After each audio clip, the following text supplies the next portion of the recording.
Assalamualaikum warahmatullahi wabarakatuh. Selamat pagi teman-teman dan juga selamat pagi pada Bapak Dr. Yus Kediman MPD dan juga Bapak Fauzi Abdillah SPD MPD selaku dosen pengampu mata kuliah perspektif global PPKN. Saya Muhammad Rafi Azmi. Di sini saya akan mereview ataupun menjelaskan tentang jurnal yang saya baca, yaitu jurnal kewarganegaraan global tipologi, untuk membedakan beberapa konsepsinya. Seperti yang sudah tertera di layar, di sini saya akan menjelaskan tentang ataupun menjelaskan tentang perdebatan atau perbincangan yang ada di dalam jurnal ini sendiri, yang dimana yang diperbincangkan itu adalah global citizenship dan juga global citizenship education. Nah, untuk global citizenship itu sendiri muncul ataupun uh, telah muncul sebagai tujuan pendidikan di banyak negara, karena itu mengembangkan ataupun melambangkan pergeseran dari konsep kewarganegaraan yang nasional ke konsep kewarganegaraan yang lebih global. Nah, untuk sedangkan global citizenship education itu sendiri muncul karena sebagai pembelajaran di dalam sebuah negara itu sendiri. Nah, untuk itu maka sudah jelas di antara kedua elemen ini berbeda tentunya dalam hal tujuannya, gitu. Global citizenship untuk tujuan pembelajarannya. Nah, untuk global citizenship education-nya itu sebagai pembelajarannya. Nah, di dalam kedua elemen ini ada beberapa gagasan ataupun sejumlah gagasan yang menurut saya di dalam jurnal ini itu tumpang tindih antara global citizenship dan juga global citizenship education. Nah, akibat dari tumpang tindih ini itu uh, digunakannya secara ambigu dan juga secara berbeda, baik di dalam ataupun di luar konteksnya, seperti yang ada di mind map saya pada kali ini. Nah, untuk global citizenship itu sendiri adalah untuk gagasan yang dibawa oleh global citizenship itu sendiri adalah kosmopolitan, ada hak asasi manusia, ada pembangunan, dan juga ada demokrasi. Sedangkan gagasan yang dibawa oleh Global Citizenship Education itu adalah ada pendidikan hak asasi manusia, pendidikan demokrasi, pendidikan bangunan, pendidikan kewarganegaraan kosmopolitan, dan juga pendidikan perdamaian. Tentu jelas di dalam kedua elemen ini gagasan yang ditimbulkan itu hampir sama ataupun bahkan sama antara global citizenship dan juga global citizenship education itu sendiri. Nah, untuk itu di sini menjelaskan ataupun mengidentifikasi dan juga membedakan cara-cara utama dalam pengkategorian itu sendiri. Nah, untuk yang pertama di sini saya akan menjelaskan tentang identifikasi tentang global citizenship. Itu terbagi menjadi 8 konsepsi yang diidentifikasi yang menekankan pemahaman yang berbeda tentang sifat dan tujuan dari global citizenship itu sendiri. Nah, global citizenship ini itu terbagi juga di dalamnya ada tiga pendekatan yang paling utama. Itu ada pendekatan dikotomi, dan juga yang kedua ada pendekatan atribut, dan yang ketiga ada ideologinya itu sendiri.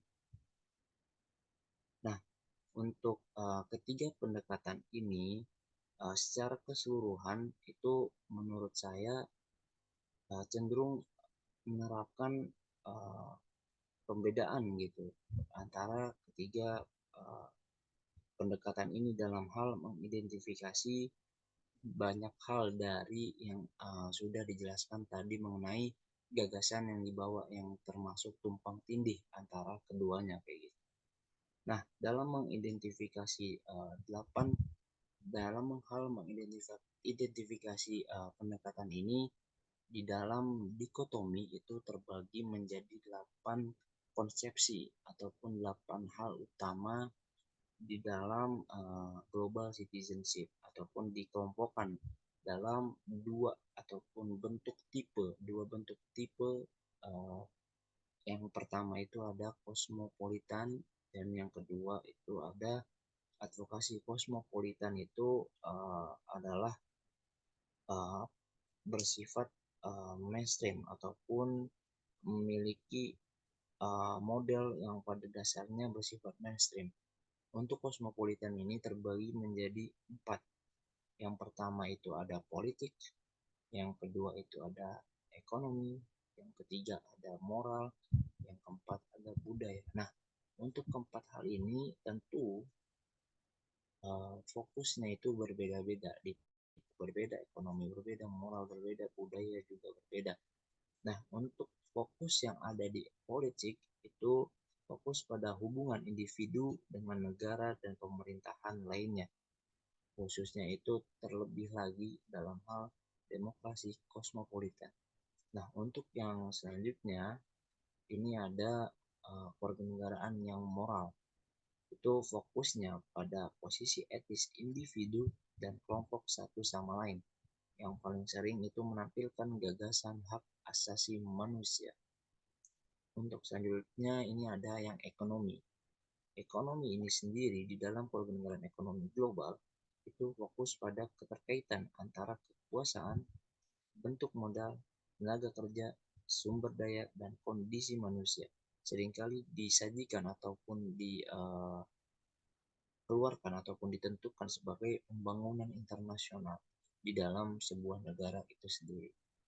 Untuk selanjutnya di sini ada kewarganegaraan global yang budaya. Nah, budaya ini sendiri fokusnya pada simbol-simbol yang menyatukan dan memecah belah anggota masyarakat dengan penekanan khusus pada globalisasi seni, media, bahasa, ilmu pengetahuan, dan teknologi. Nah, tentu fokus-fokus pada keempat bidang ini punya komposisinya masing-masing di dalam hal kosmopolitan. Nah, untuk selanjutnya di sini ada advokasi.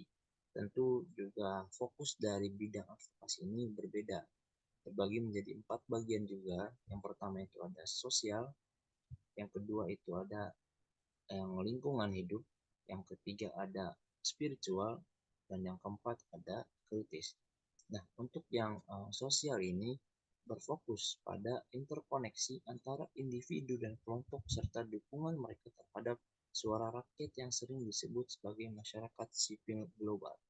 Nah, untuk yang selanjutnya di sini ada yang menanggapi tentang kritisnya itu.